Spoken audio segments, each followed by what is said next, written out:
Hello, my name is Natalia Fedan, and I have the immense pleasure of interviewing two great doulas.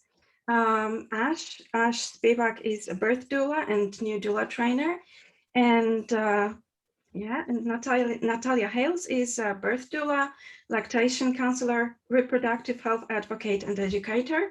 And we're going to talk about the new book that has been published in Poland by Mamania and is also sold by Natuli.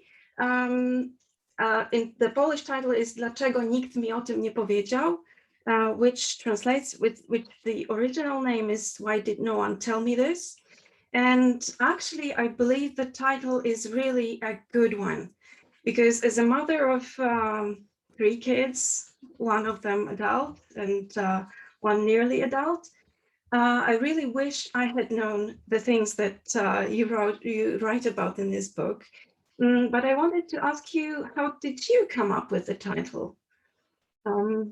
What made you write this book, and who is it for? Go ahead, Ash. Well, that's a great question. The title came from really our own journey, I'd say, of learning about our own bodies and the things that we never learned about our bodies, and truly saying to ourselves over and over again, why did no one tell me this? Whether it was about our sexuality or our hormones or our periods or birth, it just felt like had we had this education when we were younger, it would have saved us a lot of feelings of shame or embarrassment or not knowing. And so we thought, that seems like a pretty common, that's a pretty common theme here. Why did no one tell me this? And so we thought that would make for a good title. And really, the whole book really is peeling back those layers of the things that we wish that we had been taught in a way that made it seem less scary and more approachable. Yeah, and we wrote the book after being birth doulas for many, many years and working together in practice for many years, and just seeing how we were meeting clients usually towards the end of their pregnancy at a time when you're like a little overwhelmed. There's just so much going on in your last trimester, and because for most of us, like Ash is saying, there's been this kind of like default lack of education about our bodies, hormones, periods, sexuality, just reproductive health in general. We wanted to just have a resource that was a little more holistic and that was like bringing all these things into the equation so that people could prepare for pregnancy in a way that was like a little more complete, but also less overwhelming and a little bit more like fun too. We wanted to have that like fun element. That's why we added like illustrations to the book and some humor, so that it's not like a heavy read. It's just something that you enjoy reading as you learn about your own body and your pregnancy, etc. Yeah, I love the language you write, because it's really straightforward and it's kind of funny in some moments, and it's very neatly organized. So it's really a good one. And also it contains questions that I, as a pregnant woman, might ask to a doula or a health provider, someone in the hospital. So it really is a great help. And also at the end, you've got resources that women might take a look at. But yeah, I think about the bodies, we actually, our culture is not really kind of set in the body. We are mostly in the minds or sometimes in the emotions, but we don't know too much about the bodies. And what you write is really very important. How do you think, is the awareness of the body really an important thing for pregnancy and for birth? Yeah, it's interesting. I totally echo what you say. We're so not used to letting our bodies lead the way. It's usually our heads, maybe sometimes our emotions.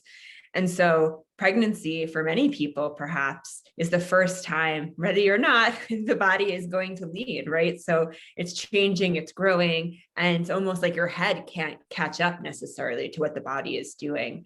And so we really, with this book, wanted to reframe the experience for people and start thinking about it as an opportunity. We joke that with all the growth, like physical growth, is also this opportunity for a lot of emotional growth and yeah, being able to tune into your body in a new way, because those are the tools for labor. Those are the tools for life afterwards as well. It was funny. I actually last night or yesterday got the vaccine for COVID, and last night was just, oh my gosh, destroyed. And I felt like I was in labor. Like I had to let my body tell me all night what it needed, because it needed to shake. I was like fighting this thing. And it really made me think of our book and labor, and what it is like when you have to put your head aside and just be like, okay, body, show me what you need. And, I end up at 3 a.m., doing yoga stretches because my lower back was freezing up.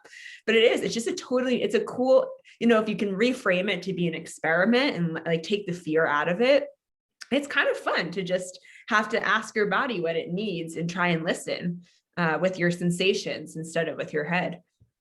Yeah, exactly. I still remember the experience of the first pregnancy when I was quite young, and I was scared. I was scared of my own body. I was scared of the contractions that happened during the sixth month, I suppose, which now I would probably treat it as natural, but I went to the hospital and cried a lot of time because I didn't know what was happening. And the next pregnancies were a bit better. The last one probably the best, but I took the whole route as kind of experience, and I wish I had this knowledge that I have. I had some of that, but some of the things that you write about were quite surprising after the 3 kids. So actually, it's amazing. But you also write about emotions. Yes. Yeah. And, it's funny. Obviously we all have feelings, you all feel things, but I think particularly for women, we're taught that they don't matter, or to be quiet, or to ignore them, or that it doesn't matter. And we really wanted to reframe that by saying, our emotions are actually telling us really important things about our inner landscape. And we can kind of have a conversation with our emotions to get clear on what we actually need, what our truth is, what's going on.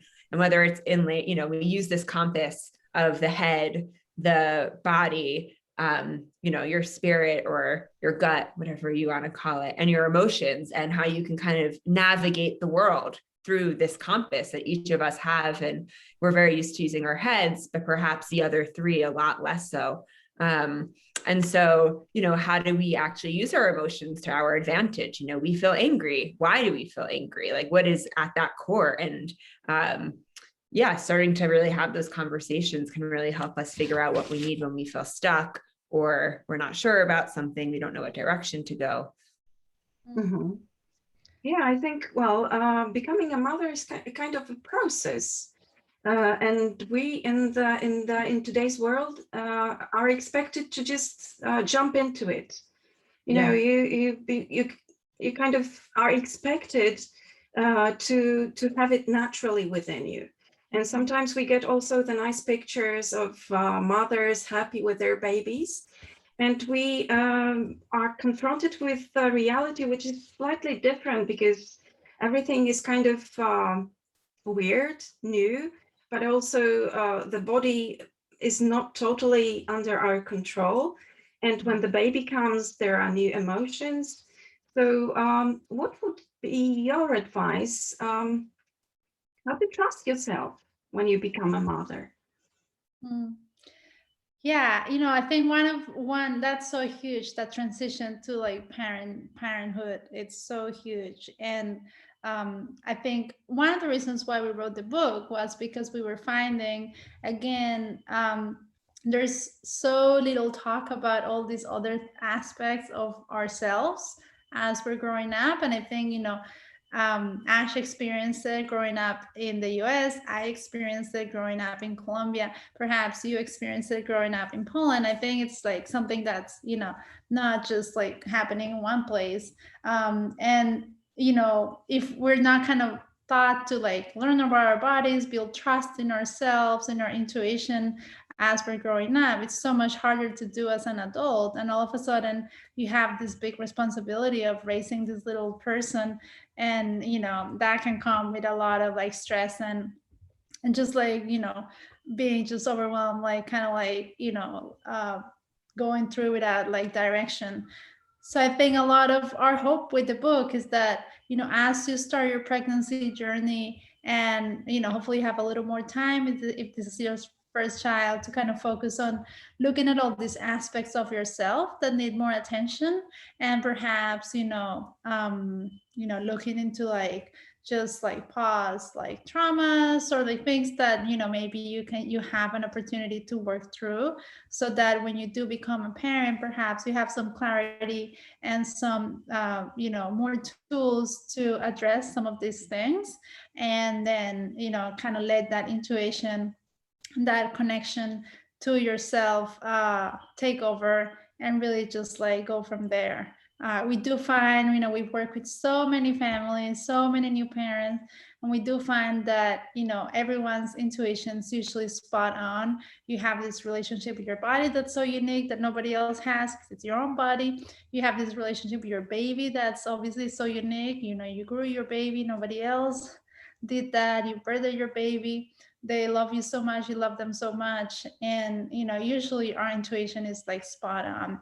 But as you said, it's a matter of like learning how to trust that, and learning how to navigate all the advice that we're given as new parents and when we're pregnant, and like hearing all these voices from the internet, from friends, family, doctors, care providers. So it can be a lot, but that's our hope. That and there are all those what ifs, right? What if I don't accept my child? What if I hate my mother-in-law? So you write about it. Do you also, when you prepare women for pregnancy, do you also talk about these things? totally, we try to, yeah, we try to cover, you know, a lot of like scenarios, so that people, even though you cannot plan birth and you can, you know, 100% plan how you're gonna feel postpartum or where you're gonna need postpartum, like just like going through all these things Mhm. can be so helpful in terms of like reframing some things, understanding what you need to, you know, feel confident, to feel safe, to feel cared for. So we do try, when we're working one-on-one with clients, to like, you know, give them a lot of space to do that. And obviously that's such a huge part of the book. I believe this awareness is pretty important, right? The awareness of your body and also of emotions. So do you work with emotions, or do you send women somewhere? Do you cooperate with someone? How would you advise to do it? Yeah, I mean, we recommend that all of our clients always touch base with a therapist that specializes in the perinatal period. And we really talk about prenatally, you know, before, you know, as early as possible, the emotional landscape of what can happen in pregnancy, and then also in the postpartum period, so that someone doesn't feel like singled out, you know. It's just what is absolutely in the realm of possibility, because, you know, we always joke, it's like it's a universal joke. You've just done this Herculean task of growing a baby for so long, then you have to like birth that baby, and then you have to take care of that baby while your hormones are all over the place. You likely are not sleeping. You're healing physically. It's insane that we are alive as a species, because it's a lot. And so, you know, it's almost like, how can't your mental, like, it's almost like it's impossible for your mental health not to be affected. You know, they have studies now that show that your brain actually changes in parenthood. And so we talk to all clients about how helpful it can be to work with a therapist, even if they don't feel anything extreme, but just to check in and have someone to talk to, or to have a support group. We run new parent groups, and they're really special. And it's just so nice to see them be able to connect, especially now in COVID, where it's harder to get together in person and there's so much isolation, be able to check in with one another and support each other, because it's a lot. So thank you for the work that you do as a therapist. Yeah. We need you. Yeah, I think it's really important to prepare for the coming of the baby, really. Well, you can also work on it later, right? But it's kind of easier when you start from working on your emotions and kind of prepare for what's coming, because it's really a huge wave, like a tsunami sometimes. So yeah.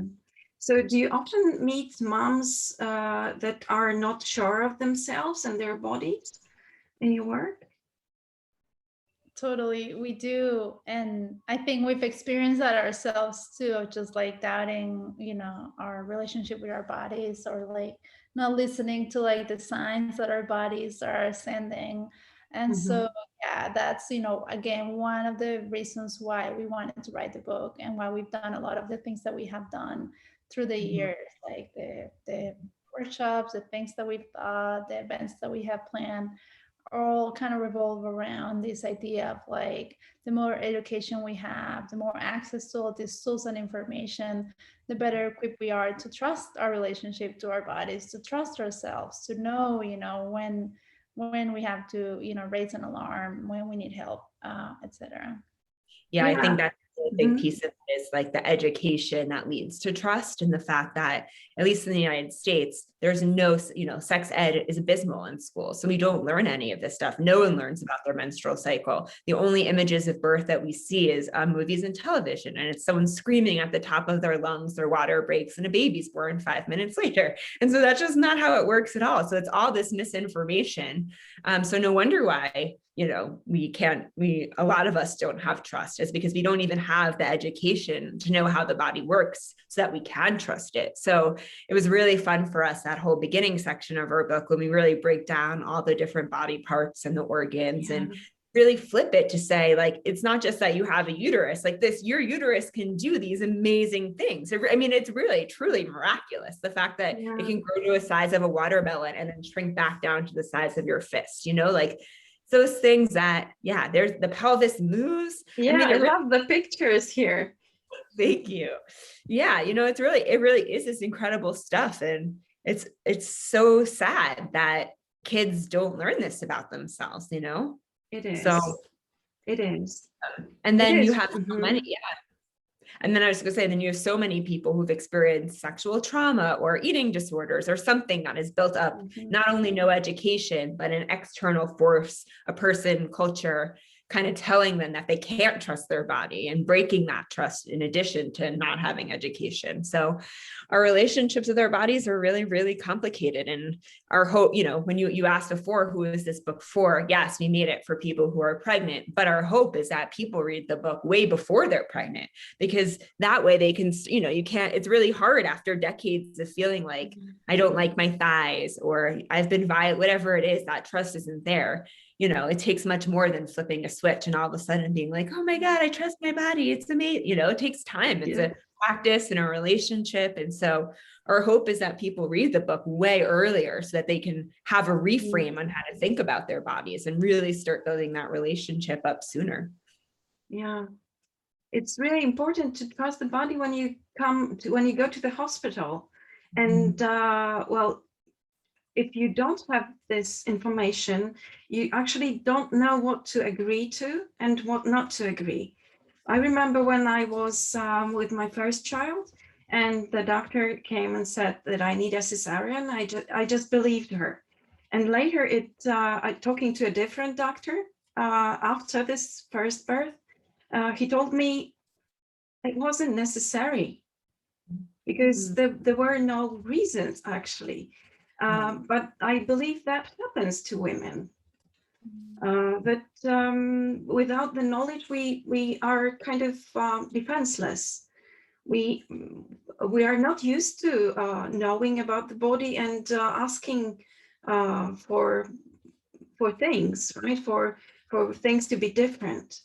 Right. Totally. And we're also very used to, doctor, the hierarchy of doctor knows all. We're not doctors. So what do we know? And it's just so important to remember that, yes, your doctor, your midwife, your clinical provider has this entire body of knowledge that if you didn't go to medical school, you don't have. But each of us have this entire body of knowledge of our own experiences, our trauma, our how we feel, our sensations, our emotions that your clinical provider will never have access to. And so it's really important that both of those things are valued together and that you're working in tandem to make choices, because each of us come in with all of this really valuable data, if you will. And so if you're working with a provider who doesn't value that, that's a big red flag to say, this isn't the right person to work with because they're not valuing that I do have a lot of information. Yeah, exactly. Right. And you said something also about, in your book, you say a lot of things about support, finding a dream team, and finding your doula and the hospital before before labor, much earlier actually. So right now we have strange times with COVID and all. So do you think it's more important to have this support? How is it possible to gather support in such times? Mm-hmm. Yeah, one thing we've learned through the years of like doing this work for so long is that we're not meant to do this alone. This is just, our times have changed and the way we live our lives is a lot more isolated than we used to as humans, like, as the species, like we were always just together, living in community, and most of us don't have that experience anymore. So that transition we were talking about, that transition to parenthood is so huge, and pregnancy in itself, and it can feel so lonely and so just like scary, because usually we would have all these elders guiding us and all these family members and aunts and friends and community like holding us together while we were going through this transition. And we were used to seeing all these older people like go through the transition beforehand, and then most of us don't have that anymore. So that's why we really, like you say, like encourage people to like find their dream team, get support, plan to get support as much as they can ahead of time, so that when you're in that overwhelming time of the immediate postpartum period, you already have the resources lined up so that people are supporting you. And obviously, as you said, these are strange times. COVID has made all of us more isolated, but we're still finding ways for people to find support. Like Ash was saying, we're actually leading some postpartum support groups online now, and it's been such a great experience. We meet every week with like parents here on Zoom, and it's amazing how you can just connect even through the screen and just like share these like or talk about these shared experiences that we always say is so it's so ordinary but so extraordinary at the same time. And there's technology in a way can make us more isolated, but it can also connect us more. And so I think just really like using technology in these times can be really, really a good source of support, while we navigate this new world and this pandemic. Yeah. Well, I believe also it's kind of important, very important to have someone with you when you give birth to a child. A doula or a husband, preferably both, maybe. I remember my husband was a really a good advocate, because sometimes the woman who's giving birth is not really able to advocate for herself. Totally. She's being touched. She's being pushed sometimes to do certain things, and she needs someone to stand beside her and tell her, "You're right. You're doing great, and you have a right to have your boundaries." Right? Yeah, Totally. absolutely.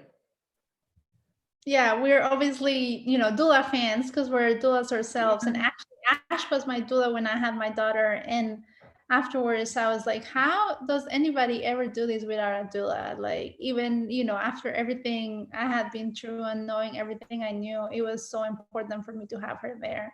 And so, yeah, we really advocate for people. I know in some places, doulas are not as well known as in others, but you know, before, like I was saying, before it wasn't, you know, the doula is kind of like a new concept, but it really truly is not. Like before, we had elders, community, you know, grandmothers, aunts that were there. And so if you can have that, perhaps, you know, a doula can be like a great solution to kind of fill those gaps that didn't used to be there, and can make a big difference in how you feel about your experience afterwards.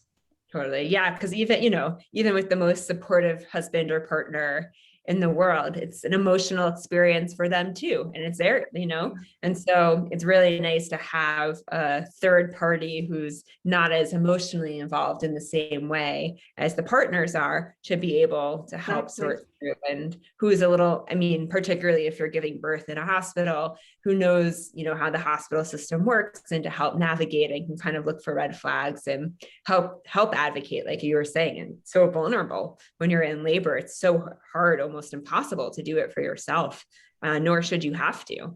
So having someone else there with those skills can be really useful. Yeah, I do believe that. You know, in Poland, doula is kind of a new concept. I mean, a few years ago, doulas were not so popular. It's only gaining publicity. But and so my labors were without a doula.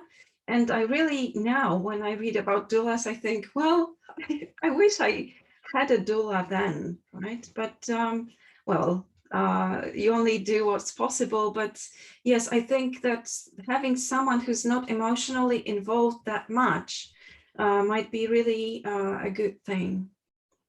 To have some woman who's friendly and who knows a lot about pregnancy and labor.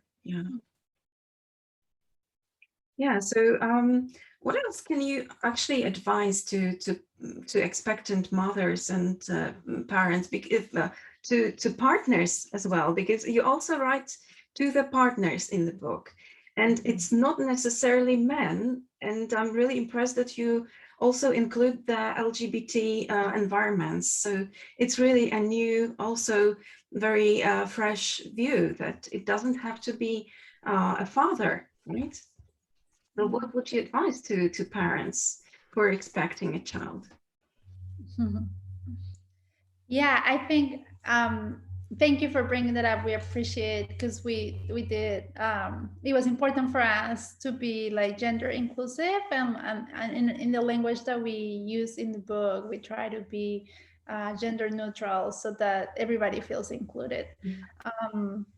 And yeah, I would say like the biggest thing is just like take the time to get educated together, like both of you, so that you can support each other, and you know, you can keep those lines of communication open, and you can advocate for each other. Like, you know, if one of you is in labor and the other one is not, you know, it's like Ash is saying, so much easier for the partner to advocate, because when you're in so much, you know, when you're feeling so much physically, it's really hard to sometimes speak your mind and ask for what you need.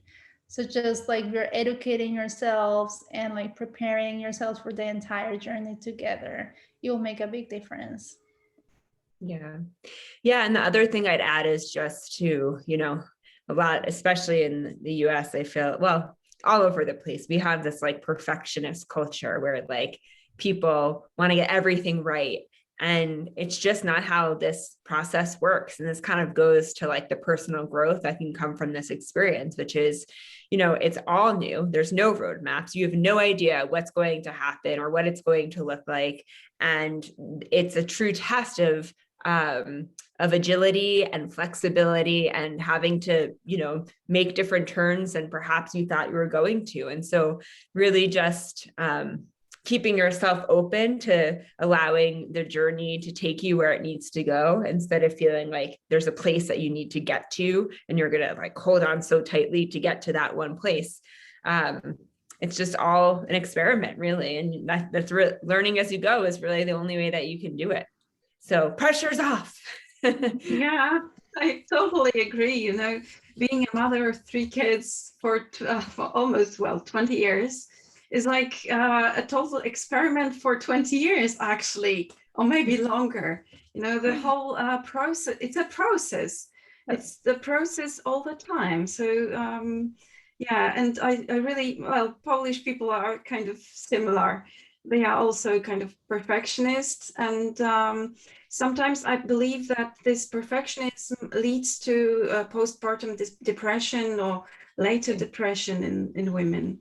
All those expectations that we have on ourselves and all the expectations that we believe that the society has, or the society has, not as we believe, but there are a lot of expectations from the society, especially towards mothers, I believe. Mm-hmm. So, Totally. totally. Yeah, a lot of pressure put on us. Yeah, and so, but how did you personally get rid of the pressure? What helped you to let go? You know, to say, okay, it's just a process. How do you approach mistakes? Well, I would say that I like what you say that parenting is an experiment, because I totally feel that way with my daughter too. And just knowing that you're gonna fail and there's gonna be hard times, and that you just have to keep going because you have no choice. It is what it is. But I do think going back to what we were saying before, of just like having a relationship with like the entire compass of like your body, your mind, your head, your emotions, your gut, and or the spirituality, whatever you want to call it, and try to keeping a balance there as much as it's possible, can really help like build that confidence and kind of like help feel that as you make decisions in whatever it is, like as a parent, during pregnancy, during labor, in life in general, if you are kind of looking at all those aspects and keeping them balanced, then it feels like navigating it's a little bit easier. Yeah, when you put it like that, it's a kind of like a puzzle, right? Because people try to choose either science or intuition, either body or the mind, and it's all together and with your heart and spirituality, and it makes a kind of balance, right? You have to find balance in this. So yeah, I believe that might be a good route in mothering and in life as well.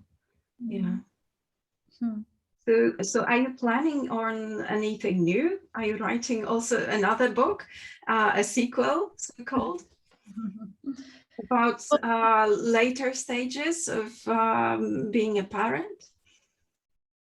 Perhaps, well, nothing's in the works right now, but we do hope that we will write another book in the future. We'll definitely keep you posted about that. But we're doing lots of things, and they're mostly online. So if anybody from Poland wants to join us, please do. You can find all the information through our website and our Instagram. And we offer digital doula services, and we started doing that actually because of COVID, because there were a lot of restrictions for doulas in hospitals. So we started offering digital doula services, and it's been great. It's been a great way to help people that don't have access to doulas in their community, or that don't feel comfortable bringing a doula, in their space because of COVID. And we support parents digitally throughout the pregnancy, labor, and the postpartum period. And it's really been like, we've had great experiences with families. We also teach childbirth education online. If anybody's interested, we can do it from, for anyone all over the world. And we also mentor new doulas. So if any new doulas in Poland, are looking for mentorship, or just a way to kind of like figure out how to run their businesses, we also have a mentorship program for that. And then as we were saying, we run postpartum support groups for new moms. So that can also be done from anywhere in the world. So yeah, look us up.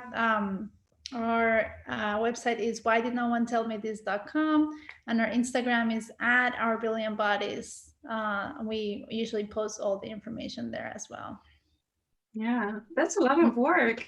And actually, you know, this is the work that helps to create, to shape the future world, because the children are our future. And one thing that we didn't stress, but I think that's kind of really, really important, is that when we give a good start, good pregnancy, good labor, then the child has a better start into life, right? It's less prone to stress reactivity, less traumatized during the birth. So yeah, so I think it's really a life-saving work you're doing. Thank you. We love it. We feel very fortunate to be able to do it. Yeah. Yeah, and it's amazing that you actually do it through the internet. Our reality kind of changed right now, and lots of things that we didn't believe are possible online now are happening, right? I never thought that a doula experience might be also an online one. Totally. Yeah. We've shifted gears, and it's work. Yeah. I believe it's great. All right. Is there anything that you'd like to add for the readers to know? One important last thing. I'll say that we're just so excited that the book is published in Poland, and we are looking forward to many people reading it and learning from it. And to please connect with us. Again, you can connect with us through our Instagram or our website. We love hearing from you. If you have any questions, if you want to share a picture with your book, we'd love to see it. And we just hope that a lot of people, get learn from it and enjoy it. Yeah. I know Ash is special that it's published in Polish too. Yeah, and I'd say really it's a great book, so get a copy. Really, really great book. Not only for the parents who are in this adventure for the first time. It's also for parents who are planning another child, or just want to know something more, right? So yeah. Yeah, even if you're not pregnant yet, actually, Yeah. even more, you're not pregnant yet, but are planning on having kids at some point. It can be a great. Yeah, and it's really straightforward and simple. So I like the style that it's written in. It's not complicated. It's not scientific. I mean, it is scientific because you used science, but it's not in this kind of scientific language, which is difficult to read. So, yeah. Thank you. Yeah, that was our hope, to take scientific ideas and make it accessible and understandable for the general public, because it's cool. Yeah, I think so too. Right. So thank you very much for the interview. Thank you for agreeing to the interview. Thank you so much for having us. Yeah, it's so nice to connect with you. We appreciate it. It was so nice to meet you. Thank you very much.